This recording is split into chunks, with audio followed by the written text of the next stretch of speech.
അസ്സലാമു അലൈക്കും വറഹ്മത്തുള്ളാഹി വബറകാതുഹു. പ്രിയമുള്ള സഹോദരന്മാരെ, ഒന്നിരിക്കൽ നാളെ അല്ലെങ്കിൽ മറ്റന്നാളെ നമുക്ക് പരിശുദ്ധമായ പെരുന്നാൾ ദിനം വന്നെത്തും. വലിയ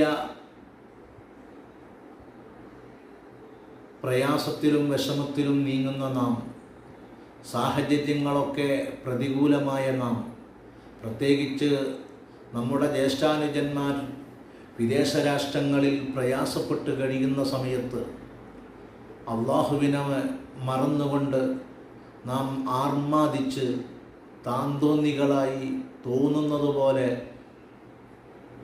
എന്തെങ്കിലുമൊക്കെ ചെയ്തു കൂട്ടിയാൽ അത് അള്ളാഹുവിൻ്റെ കോപത്തിനും അള്ളാഹുവിൻ്റെ വെറുപ്പിനും മാത്രം പാത്രീഭൂതരായി ജീവിക്കേണ്ട ഒരു സാഹചര്യം നമുക്ക് വരും. ഈ സാഹചര്യത്തിൽ ഞാൻ നിങ്ങളോട് ഓർമ്മപ്പെടുത്തുന്നത്, വിശുദ്ധമായ പെരുന്നാൾ ദിവസം വരുമ്പോഴേക്ക് 29-30 ദിവസം നാം അനുഷ്ഠിച്ച നോമ്പ്, നാം നിസ്കരിച്ച തറാവീഹ് നിസ്കാരം പോലത്തെ സുന്നത്ത് നിസ്കാരങ്ങൾ, മറ്റുള്ള ദിക്റുകളൊക്കെയും നിങ്ങൾ കൊണ്ടുപോയി വെള്ളത്തിൽ ഒഴുക്കിക്കളയുന്നത് പോലെ കളയാതെ, പ്രിയപ്പെട്ട സുഹൃത്തുക്കളെ, ഇനി അവിടുന്ന് അങ്ങോട്ടുള്ള ശിഷ്ടമായ ജീവിതത്തിൽ നാം ഒക്കെ സൂക്ഷ്മത പാലിക്കുകയും തഖ്വയിൽ അധിഷ്ഠിതമായി ജീവിക്കുകയും ചെയ്യണമെന്ന് ഓർമ്മപ്പെടുത്തുകയാണ്. വിശുദ്ധമായ പെരുന്നാൾ ദിവസം ആരെങ്കിലും 300 പ്രാവശ്യം സുബ്ഹാനല്ലാഹി വബിഹംദിഹി എന്ന ദിക്ർ ഉരുവിട്ടാൽ നബി സല്ലല്ലാഹു അലൈഹി വസല്ലമ തങ്ങൾ പഠിപ്പിക്കുന്നതായി കാണാം, അവൻ്റെ മരണപ്പെട്ടുപോയ മാതാപിതാക്കളടക്കമുള്ള ഖബറുകളിൽ 1000 പ്രകാശം അല്ലാഹു ഇറക്കിയ ഖബറുകൾ പ്രകാശപൂരിതമാക്കും.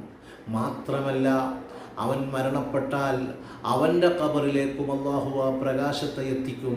അതുകൊണ്ട് പ്രിയപ്പെട്ടവരെ, നന്നായി ശ്രദ്ധിക്കണേ, നന്നായി ചിന്തിക്കണേ എന്ന്, എന്ത് ചെയ്യുമ്പോഴും പടച്ച റബ്ബിന് ഇത് ഇഷ്ടമുണ്ടാകുമോ എന്ന് ഓർക്കണമെന്ന് വളരെ സ്നേഹത്തിൻ്റെ ഭാഷയിൽ ഓർമ്മപ്പെടുത്തുകയാണ്.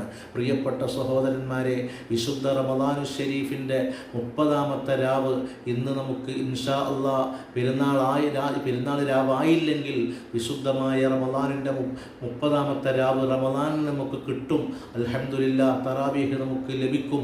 അങ്ങനെ ആരെങ്കിലും തറാവീഹ് 30-ാമത്തെ രാവിൽ നിസ്കരിച്ചാൽ പരിശുദ്ധ ഇസ്ലാം പഠിപ്പിക്കുന്നു, സ്വർഗീയ ഭക്ഷണത്തിൽ നിന്ന് ഭക്ഷണം കഴിക്കാനും, അതുപോലെ തന്നെ സൽസബീൽ എന്ന വള്ളത്തിൽ നിന്ന് കുളിക്കാനും, അതുപോലെ ഹൗദുൽ കൗസറിൽ നിന്ന് കുടിക്കാനും അള്ളാഹു അവന് പ്രത്യേകം തൗഫീഖ്